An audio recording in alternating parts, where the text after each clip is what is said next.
দেশের সরকারের নির্দেশ না মানলে কি পাপ হয়? প্রিয় দর্শক, আসুন এই প্রশ্নের সঠিক উত্তর আমরা পবিত্র কোরআন ও হাদিসের আলোকে জানার চেষ্টা করি।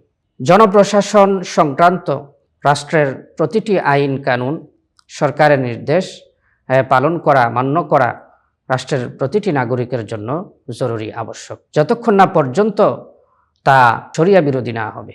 যেমন ট্রাফিক আইন, রাস্তাঘাট ও বাজার ব্যবস্থা সংক্রান্ত আইন, বিবাহ-শাদী সংক্রান্ত আইন, শিল্প ও নির্মাণ সংক্রান্ত জাতীয় পরিচয়পত্র সহ জমি জামা এবং দোকানপাট রেজিস্ট্রেশন সংক্রান্ত আইন কানুন, এগুলো অবশ্যই রাষ্ট্রের প্রতিটি নাগরিককে মানতে হবে যতক্ষণ না পর্যন্ত সেগুলো শরিয়া বিরোধী না হবে। আল্লামা বিন বাজ রহমতুল্লাহি আলাইহিও তাই বলেছেন। তিনি বলেছেন যে যতক্ষণ না পর্যন্ত রাষ্ট্রের আইন কানুন, যে সকল আইন কানুন শরিয়া বিরোধী না হবে, সে সকল আইন কানুন অবশ্যই রাষ্ট্রের প্রতিটি নাগরিকের মান্য করতে হবে, মানতে সে বাধ্য থাকিবে।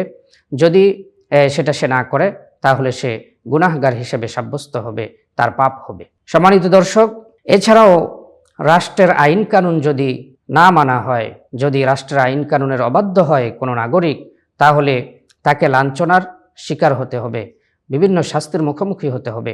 আর কোনো মুমিনের জন্য উচিত নয়, কোনো মুমিনের জন্য এটা বৈধ নয় যে সে তাকে লাঞ্ছনার মধ্যে পতিত করবে। হাদিস শরীফের মধ্যে এসেছে, রাসূলুল্লাহ সাল্লাল্লাহু আলাইহি ওয়াসাল্লাম ইরশাদ করেন, লা ইয়ামবাগি লিল মুমিনি আন ইউদিল্লা নাফসাহু, যে কোনো মুমিনের জন্য উচিত নয় যে সে তার নিজেকে লাঞ্ছনায় পতিত করবে, সে নিজেকে লাঞ্ছিত করবে।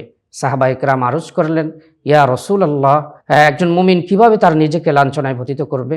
রাসূলুল্লাহ সাল্লাল্লাহু আলাইহি ওয়াসাল্লাম বলেন, ইয়া আতারিদু মিনাল বালাই লিমা লা ইয়াতিকু, অর্থাৎ নিজেকে এমন বিপদ আপদের মুখোমুখি করা যেটার সহ্য করার ক্ষমতা তার মধ্যে নেই, সহ্য ক্ষমতার বাহিরে চলে যাবে, এমন কোনো কাজকর্ম, বিপদ আপদের সম্মুখীন করা, এটি নিজেকে লাঞ্ছনার মধ্যে পতিত করার শামিল। অতএব এ থেকে বোঝা গেল, এই হাদিস থেকে বোঝা গেল, কোনো ব্যক্তি যদি, কোনো রাষ্ট্রের কোনো নাগরিক যদি সে সরকারের আদেশ পালন না করে, তাহলে তাকে রাষ্ট্রের যেই বিচার বিভাগ বা রাষ্ট্রের যেই আইন বা শাস্তি এই আইন না মানার কারণে নির্ধারিত করা হয়েছে, সেই বিচারের বা সেই শাস্তির মুখোমুখি তাকে হতে হবে, সেটা তার সহ্য ক্ষমতার বাহিরেও চলে যেতে পারে।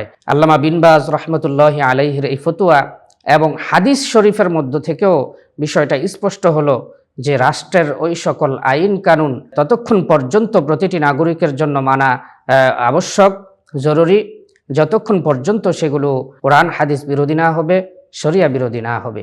আর যদি সেগুলো শরিয়া বিরোধী হয়, তাকে মানতে বাধ্য করা হয়, সে চাইবে সেটা না মানতে, তবে তাকে বাধ্য করা না হলে সে সেটা মানবে না, আর সেটাকে সে ঘৃণা করবে অথবা সেটার প্রতিবাদ করবে।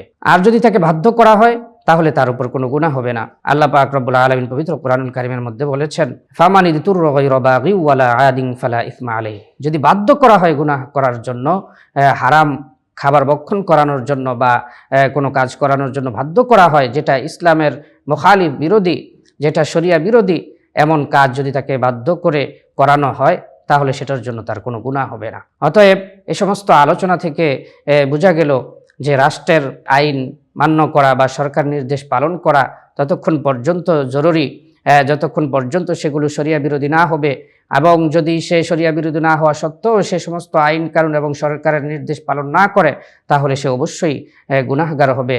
তাকে সেজন্য আল্লাহ তাআলার কাছেও জবাবদিহিতার কাঠগড়ায় দাঁড়াতে হবে। আজকের মতো এখানেই বিদায় নিচ্ছি। ভালো থাকুন। আসসালামু আলাইকুম ওয়া রাহমাতুল্লাহি ওয়া বারাকাতুহু।